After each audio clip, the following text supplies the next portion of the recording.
Namaskar and welcome to Sansad Television. I am Vishal Dahiya and you're watching our show Perspective, where we bring you detailed analysis of key national and international issues. Today we're going to talk about election manifestos. Now, the election manifesto contains the declared ideology of a political party and its policies and programs for the country, state and people at large, and therefore serves as a reference document for the public. Every political party comes up with its manifesto before each election, and this practice has witnessed various changes and innovations over a period of time. In the ongoing assembly elections, 3 out of 4 political parties in Uttar Pradesh, the BJP, Congress and Samajwadi Party, have come up with their respective manifestos focusing on various sections of voters, for example, farmers, women, youth and poor. Several promises have been made, which include payments to sugarcane farmers in 14 days, free scooty for girl students after 12th class, free electricity for farmers, pension for widows, jobs for youth and 33% reservation for women in government jobs.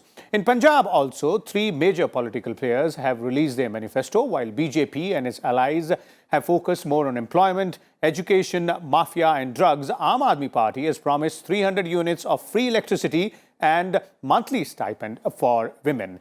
And the Shiromani Akali Dal BSP alliance have also promised pension for elderly, 5 lakh houses for poor and new schools and universities as well. In today's show, we will discuss and analyze these 3 manifestos coming in from both Uttar Pradesh and Punjab. We'll also try and understand whether the issues on the ground match with what the promises political parties are making through their manifestos and how good those promises are. And we'll also try and understand as to how the manifestos can or cannot change or turn the election. And for more on this, we are joined by a distinguished panel of experts today. Let me first introduce them to you, beginning with Ms. Aditi Fadnis, who's joining us here in the studio. She's the political editor with Business Standard. Welcome, ma'am. We're also joined by Mr. I.P. Singh, Assistant Editor, Times of India in Jalandhar, and Mr. Anand Vardhan Singh is also joining us. He's a senior journalist from the state of Uttar Pradesh. Welcome, both of you gentlemen, as well to Sansad Television. I'll straight away begin with you, Mr. Anand Vardhan Singh. Let's start by looking at, the biggest state, which is going to polls right now, and 2 phases are already over. But coming to the manifestos and coming to the promises, is there some sort of thread or theme which you can identify when we are looking at the manifestos of these 3 large political parties? And I'm not just talking about these elections. If we look at their manifestos in previous elections as well. Yes, I mean, we must talk of the 3 major parties because BSP has a declared policy of not releasing manifesto. BSP says that you can judge me by my work. Now, going by this, here what is happening in UP, BJP is basically defending. In a sense, they are defending the 217 manifesto, or they call it a Sankalp Patra. Like they are coming out with new technology. Sankalp Patra is technically is a resolution, is not the manifesto. Samajwadi Party calls it a Vachan Patra, and Congress calls it a Jan Ghoshana Patra. Now, this time what I can see is all these 3 major parties, Samajwadi Party has a distinct imprint of Mr. Alok Ranjan, who was the ex-chief secretary of Uttar Pradesh. He has worked in UP in different capacity, so he knows every nook and corner of the state. He knows the problem of the state. So I will rate as the most detailed manifesto of SAPA, which is tackling all the spheres of life. Okay, it is about 78 pages, whereas Congress had a very wider campaign of different districts, going to different districts, different people, different thing. And Salman Khurshid was basically anchoring the whole exercise, and he released this manifesto. Now, as far as the BJP is concerned, BJP has come out with a manifesto or a Sankalp Patra, which is very brief, very, very brief. Congress has a 36-page, Samajwadi Party has a 78-page, BJP has only 9 pages. They have technically 12 pages, but 3 pages are the general, I will say, addresses by Chief Minister and the party president and things like that. So technically they have only 9 pages. Any state, ideally should go what BJP has said in 2017 manifesto, because they were governing the state for last 5 years. Okay. Now, when you come there, then there are many things where people can ask. BJP is silent on that, because in the 217 manifesto itself, BJP has committed and promised that they will release the sugarcane farmers due in 14 days' time. Mm-hmm. Though they say they carried a legacy of Samajwadi Party in 2017, whatever it is, but it was your promise, which has not been fulfilled. Okay. You said that within 120 days, all the old payments will be cleared. It has not been done. It was said that apart from paddy, I'm talking of all the 217 manifesto. 2017 manifesto promises you're pointing out. Garlic will also be there in place. It is not there. It was told that because one of the major issues of this election is stray animal, which we call chota janwar. Mm-hmm. That is a big issue in UP.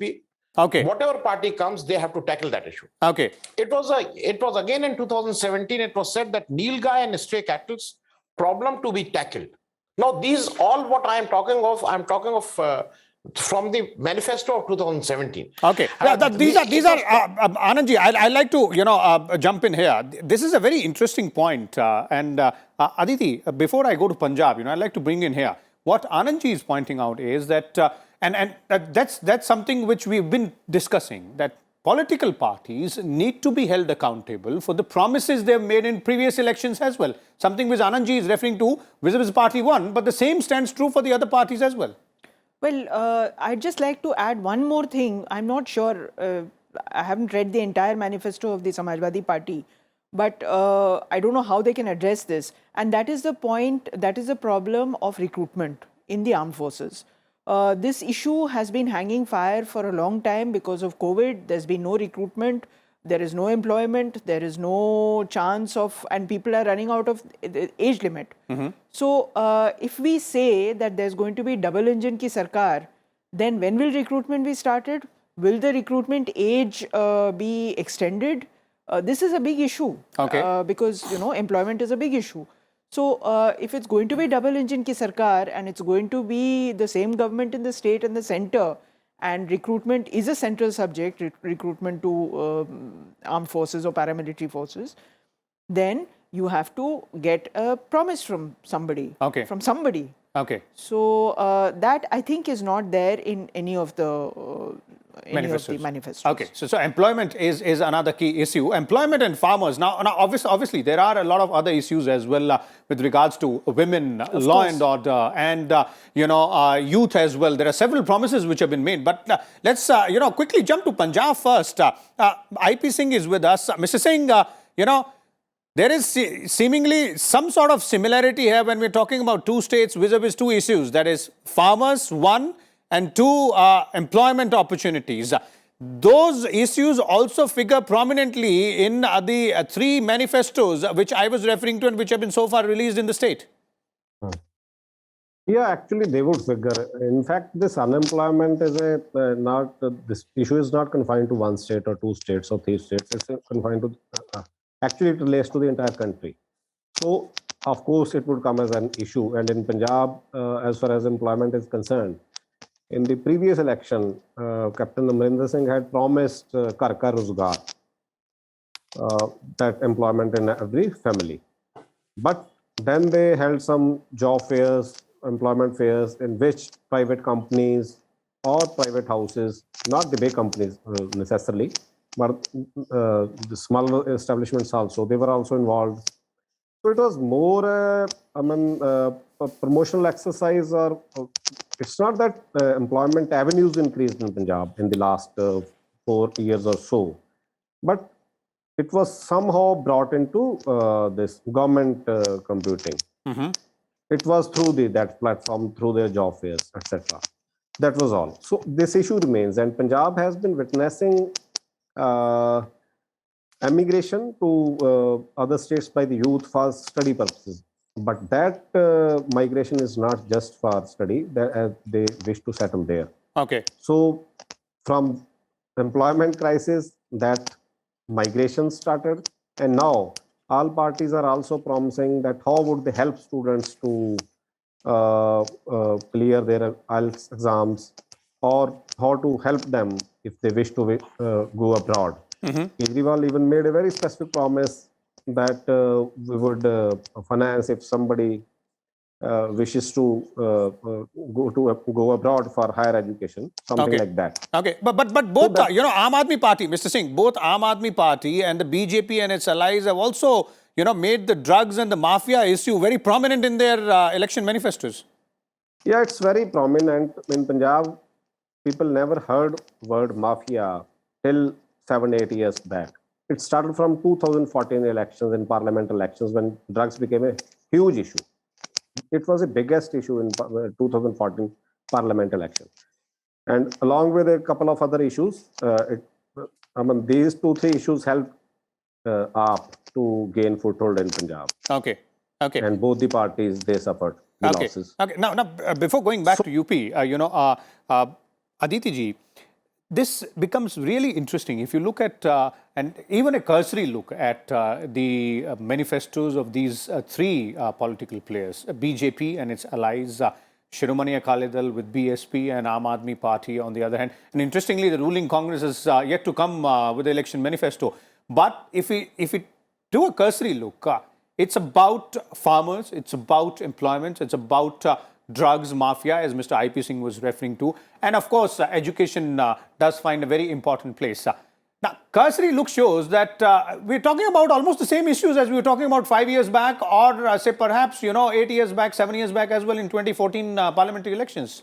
Well, I think the most important thing which differentiates other parties from AAP, the manifesto, is that AAP is offering to, Punjab today, it's a well-known fact that Punjab mostly has now women-headed households because the men are all out. They're abroad, they're looking for jobs elsewhere in the state, and there are so many women-headed households. AAP is promising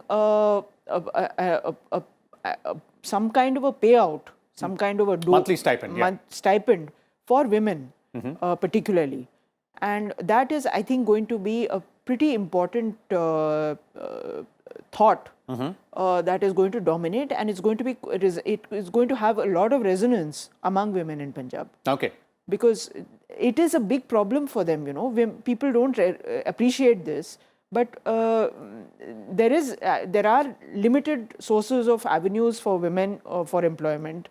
There is no money, the men are not there, so some security and some surety of some amount of money coming into your account is very big. Okay, but interestingly, this section of voters, that is women, it's not that, it has come into prominence for the first time, or we've seen it over the years that, political parties do walk that extra mile to, attract women voters. It's not a question of attracting women voters. I mean, in Tamil Nadu, you would give women voters free pressure cookers and free mixies.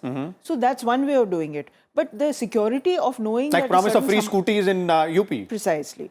But it's another matter to recognize that, women are very vulnerable, particularly in Punjab, where you would not normally imagine that women would be vulnerable, and to address that problem. Okay, so to address the social issue or the social problems there for that particular section of voter is also important. It's not just, you can go ahead and make promises which perhaps might not eventually, land a hearty benefit to everyone. Now, coming to Uttar Pradesh again, on these two sections of voters, Mr. Anand, women and youth.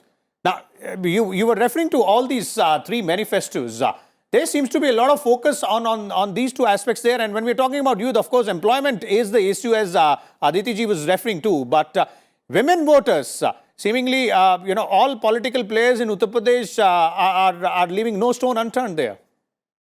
Yes, of course. Though the Congress maybe politically they may not be doing it in terms of seats very good, but they were the first one to run away with this woman cause, because they said their slogan of "Ladki hu lad sakti hu" was very popular. On the face of it, they were talking of scooty and things like that, which was again replicated by BJP and all the parties. But I will just say BJP is offering two specific things for the woman. Okay. They said for the Ujjwala beneficiary, 2 cylinder free, one during Holi and Diwali, and they are also trying to make it very important that any woman 60 plus of age can travel free of cost in UP buses. Now, these are all cosmetics, because you tell me 60 plus women, how many women alone travels in a bus? So this all is cosmetic. Now, as far as the clincher is concerned, I will certainly say that was scooty, which has been told by BJP. Samajwadi Party is not just targeting women. By and large, they have targeted the unemployment issue, and that urban Manrega. They have said that if they come to power, they will be introducing some sort of a scheme which is like urban Manrega, which will guarantee certain amount of employment to urban poor laborers. That has clicked.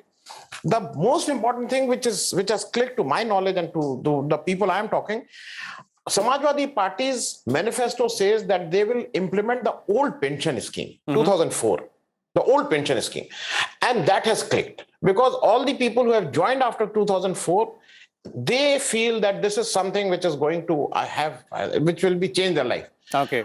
Because though the Chief Secretary of Uttar Pradesh says that the new NPS is better than the old pension scheme, then people ask that why don't you opt for the new NPS? If it is so good, why don't you go and ask for a new NPS if it is so good?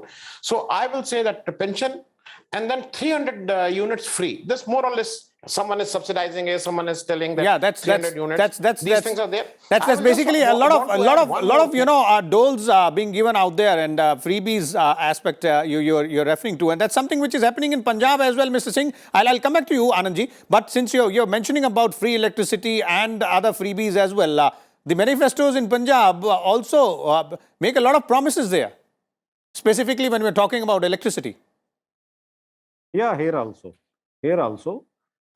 It started with specifically Mr. Kejriwal announcing that 300 units free. And then every other party, Congress, then Akali Dal also promised 400 units. And Congress government then actually executed the decision. They reduced the power rates in Punjab. Whereas issue in elections in 2017 was not just free power, but to investigate power purchase agreements about which Congress had made specific allegations that there was huge, these agreements were signed in a way that there was a huge loss to state exchequer. But during Captain Amrinder Singh's rule, investigation, we know nothing about that what happened to that. Okay. Later on, Mr. Channi ordered an inquiry and then in action also. But it couldn't reach to a logical conclusion, and one would not expect that it reaching to a conclusion within 2-3 months. Okay. So it was not just about free power, but if you are signing an agreement which is allegedly loaded towards the private party, okay, then it's a serious issue. It's ultimately drains on the state exchequer. If it's so. But they couldn't make it clear. Indeed. That's a very important point out there. Making promises which ultimately will put a lot of load on the public exchequer there. Aditi ji, another, two facets of this. One, since you're referring to one of the promises earlier, and then pointing out that how it might make a lot of positive impact on a section of voters. The question I'm asking, and since you have had the experience of analyzing election manifestos over the year. One, how much of the promises made in these manifestos do, connect with the voters? How much of the connect establishes between the political party and the voters? That's one. Second, how many of these promises over the years you believe are thought out ones, like the ones you're pointing out, or Anandji was referring to a few of them? First of all, when you go to vote and when you press that button, a lot of things are working on your mind. It's not just what you feel about a party, you also consider its ideology, you also consider how it's going to impact you. And I'm talking about religion, I'm talking about caste, I'm talking about identity, and so on and so forth. So there's a lot of things that, that are at work. So I wouldn't say manifesto alone moves people unless there's nobody in But some of its promises may. Some of its promises might. As far as the second part of your question, well, I think manifestos are by and large considered to be documents which consist of a list of things that are doable. Some in the near future, some in the longer future. But and some of them do get done. It's not. I'm not. Indeed. I don't think we should question that. Some of them do get done. But some don't get done, like the issues that Anandji mentioned in his list of things which are not done. So, and there are reasons for that. Sugarcane procurement price for sugarcane, the absence of onion and garlic. Another issue that has not been mentioned is the absence of peanut. Peanut is grown across UP in a lot of places, but the agriculture extension services don't sometimes record it. So actually, a very large production of peanut comes from UP, but it's just not there. Okay. So if the procurement price for peanut was included in the MSP, in the list of MSPs, that would help a lot. Okay. But that's a separate issue. I'm saying that a lot of the promises are carried out.